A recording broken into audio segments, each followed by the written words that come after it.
All right, guys, and well, good morning because it's 2 o'clock in the morning. What is going on? This is the Club of the Man 1993, and I'm here to you once again for another live retro review. If you want to say scores live and retro, but once again, it's just me, Chris, doing these retro reviews of the NXT pay-per-views that I have not yet watched or reviewed yet on this channel. So we're going to continue on with that. So of course, before you start, I just want to mention that I did hear that AEW's Double or Nothing was a great show tonight. Unfortunately, I didn't get to watch it because I was out with some family, but I did catch some highlights. And of course, I saw that Dean Ambrose, well, formerly known as Dean Ambrose, Jon Moxley appeared at the end of the show. And, apparently it was some pretty good stuff. And I definitely look forward to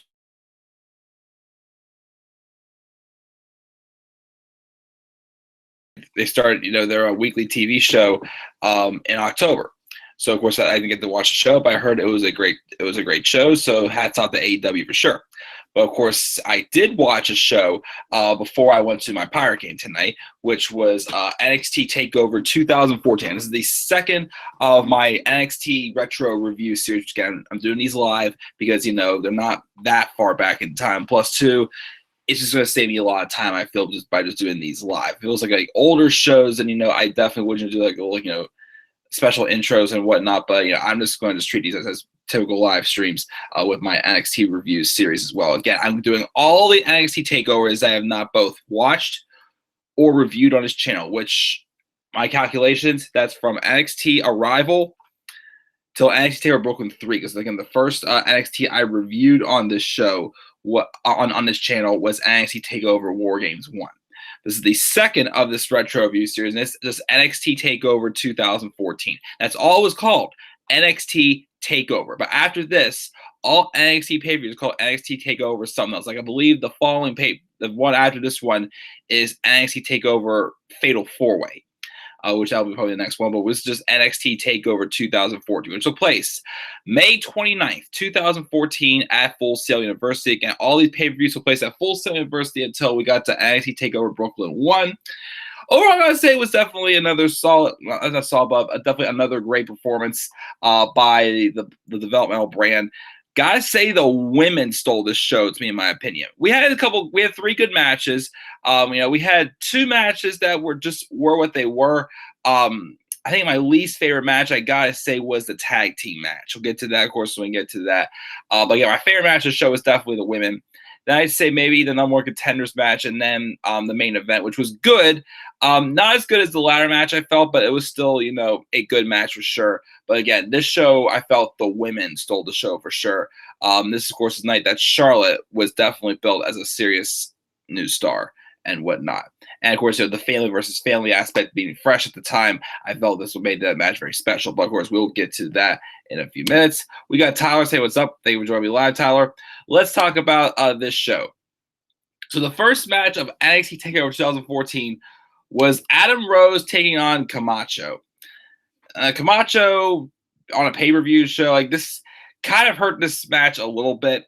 It kind of made it feel like just more of a like a match you'd see on like NXT or Raw or like main event or Superstars.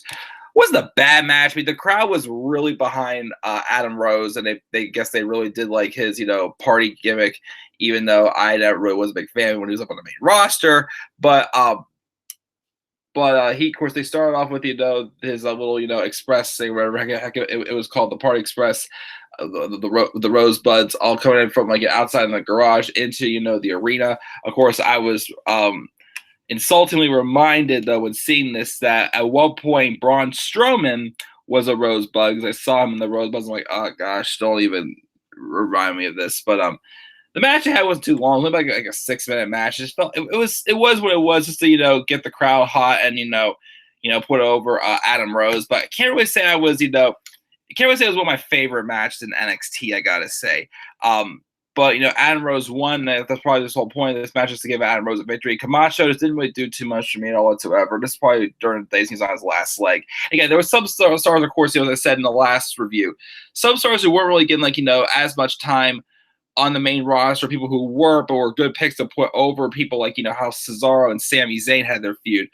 Well, Camacho was there's a few guys like Camacho or Great Khali or Brodus Clay or a few others who are kind of like down in NXT around this time when they're basically getting their feet out the door basically. I mean, and that's what kind of like where Camacho was at when it came with this match, but just someone to put over Adam Rose. So Adam Rose gets the victory there, and then we got of course video packages. Well, first one was a video package for Sami Zayn, hyping up the #1 contenders match for the NXT Championship, which we were getting third on this card when he takes on Tyler Breeze, which we'll get to that match, of course, in a little bit. The next match was probably my least favorite match of the show, was the NXT Tag Title match between the Ascension and the team of Kalisto and El Local, or whatever the heck his name was, who apparently was Ricardo Rodriguez, of course, the ring announcer, former ring announcer for Alberto Del Rio. Wasn't a big fan of this match, really. I mean, I guess the biggest problem I had, the person who was, taking, most of the time in this match and, taking most of the selling for, the luchadors was El Local, which, really, like this guy's not really the bigger star. The true star, of course, on that team is Kalisto. And I feel like, they didn't give Kalisto as much time in this match. They gave him a little too much to El Local, again, Ricardo Rodriguez. But the Ascension, of course, would retain their NXT tag titles. I believe, again, they did drop them until further down the line. They dropped them to the Lucha Dragons team of Kalisto and Sin Cara, which I think that's probably coming up in like a couple more pay-per-views. But the Ascension win again. Again, I just wasn't a fan of them giving El Local, all the time that they gave him for sure. We also, of course, get a video package of Tyler Breeze before we had the match between Tyler Breeze and Sami Zayn. This match was very good. It definitely was not as good as Sami Zayn and Cesaro at Arrival, the last show. But I thought this was a good match. Obviously, at Arrival, Tyler Breeze just was involved in the match with Xavier Woods. That was just meant for Rusev to come out. I'm sorry, Alexander Rusev to come out and maybe just look a monster and take everybody out. But this is kind of a match where, Tyler Breeze had time to be exposed to people who, but the people were still, trying to get to know him and him, proving himself as well in the ring as well. And I thought that story was definitely well told this match. A lot of, the back and forth counters and whatnot between Sami Zayn and Tyler Breeze definitely showed, even though these guys who were heading to, the NXT Championship, even if they weren't meant to be world champions on the main roster, well, Sami Zayn, I think, yes. Tyler Breeze, even if he's booked better, I think he would be more than just like an upper mid-card talent, maybe like contending for the world title, but I can't see him winning the world title, whether they were booked well or not. But I think they definitely showed a lot of potential. This is a match I felt like, Tyler Breeze was put over as a lot bigger of a star in NXT. Of course, again, there was some good near falls throughout the match. Of course, the turning point of this match is right at the end when Sami Zayn went for the haluva kick. And it looked like that Tyler Breeze kind of threw his hands up the air like fists, like, oh, man, like, maybe not really intentionally going for it, but he kind of went for an unintentional low blow, seemed to have struck Sami Zayn, and then of course the ref for Tyler Breeze put up the X asking, is this an X or whatnot. I thought at first maybe like Sami Zayn got hurt, but obviously with the replay it looks like Tyler Breeze had put his hands up trying to sneak in a nut shot or whatnot, and with Sami rocked up, Tyler Breeze would then hit the beauty shot or the beauty kick or whatnot, supermodel kick, whatever the heck he wants to call it, as he gets the win, and he was at the time the #1 contender for the NXT Championship. He would face, of course, the winner of the main event. We get there as well. But that was a good match for sure. I mean, Sami Zayn had already, won the crowd over. Now it's kind of like, Tyler Breeze's turn to win over the crowd. And, of course, even get into the NXT Championship picture for the time being as well, too. So, great match. Again, still enjoyed Sami's match with Cesaro more at Arrival, but this was still good, too, as I thought. So, then, of course, we had a segment wherever, first we see Bret Hart backstage talking to both Natalya and her husband, Tyson Kidd. They're both going to be in the last two matches. But then Lana came out introduced Rusev. Is a typical thing. Mojo Rawley came out saying typical, like, hey, we're in America, I'm here to fight for America. He goes down to try to, take out Rusev, but Rusev was booked as a dominating monster heel at the time, both in NXT and on Raw and SmackDown. And he basically just, destroyed Mojo Rawley. And that's all she wrote for that, basically.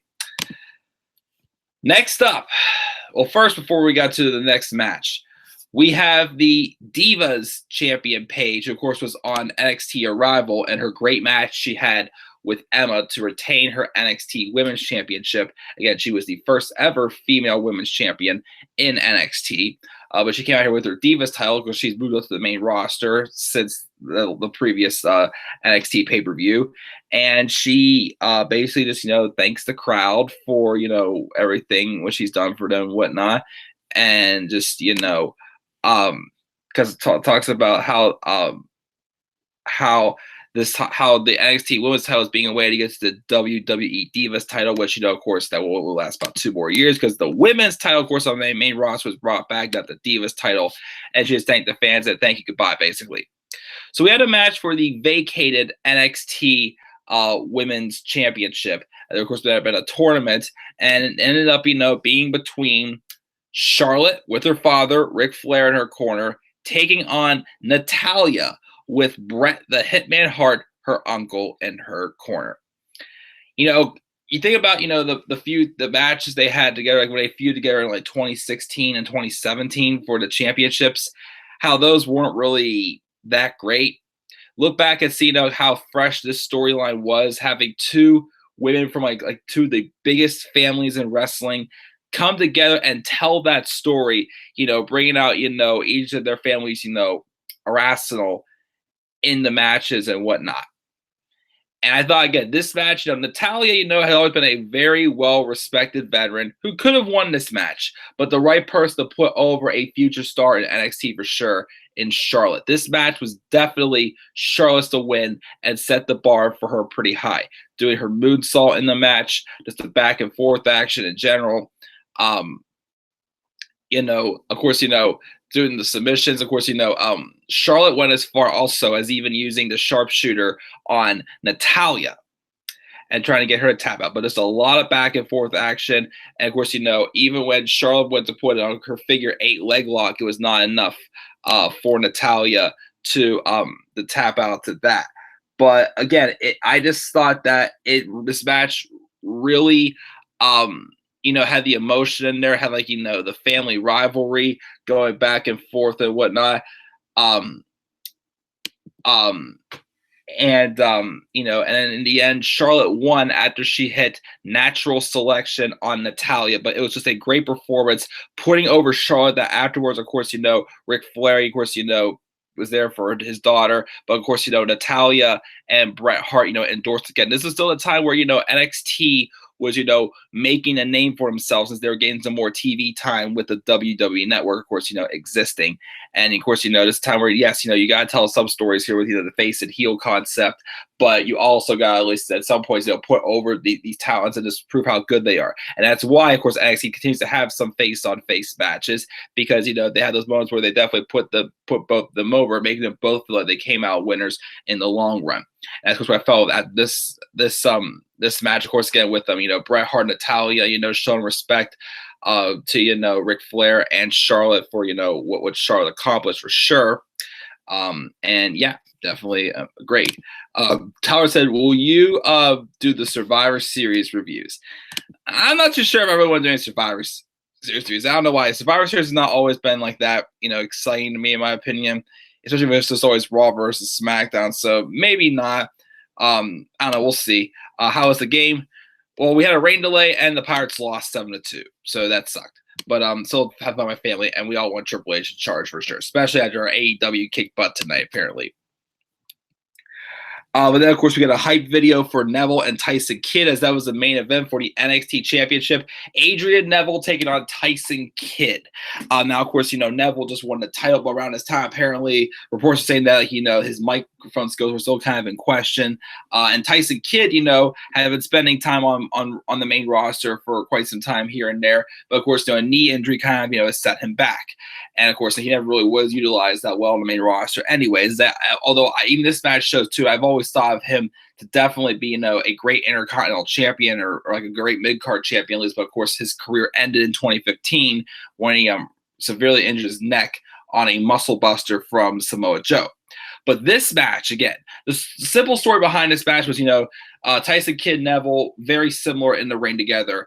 You know, Neville, of course, is on the rise, but Tyson Kidd has been on the downfall since his knee injury. And, of course, he wants to use NXT as a platform to get him, you know, back up on the horizon. And taking the NXT championship would be one way to do so. So it kind of was more of like a face. It started off as like kind of like a face-on-face match, it seemed like. And it did kind of start off a little slow. Well, of course, showing that, you know, these two are definitely very similar in styles, but of course, they didn't want to be similar in styles. They wanted to be different. By saying, you know, this match did pick up eventually. You know, Tyson Kidd and Neville, I thought, just put on just a bunch of, you know, great, you know, technical wrestling moments for sure.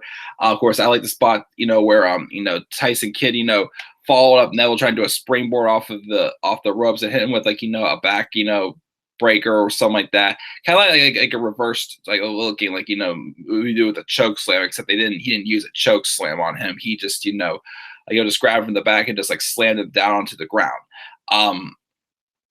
But eventually, though, the ending came when Neville hit the Hurricanrana on Tyson Kidd across the ring, laying him out.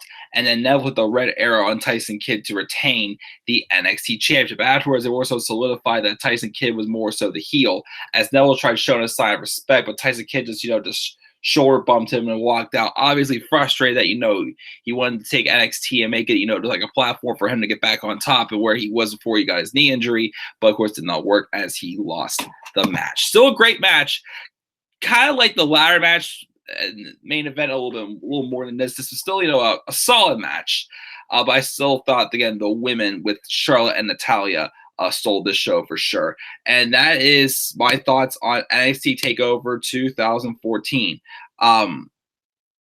Roman's going to be WWE champion by the time they go to Fox. Won't surprise me. And don't trust Vince for sure. But yeah, that's NXT TakeOver 2014, guys. I'll give it a B+. Again, the three matches that I think I did enjoy for sure the most. Again, the women's title match was my favorite. Second favorite had to be Zayn and Breeze. Then Neville and Tyson Kidd was good as well. Well, Adrian Neville and Tyson Kidd was great as well. Adam Rose and Camacho was what it was, and the tag match, something was a little off with that one. But I still thought this was a great show, so I gave it a B+.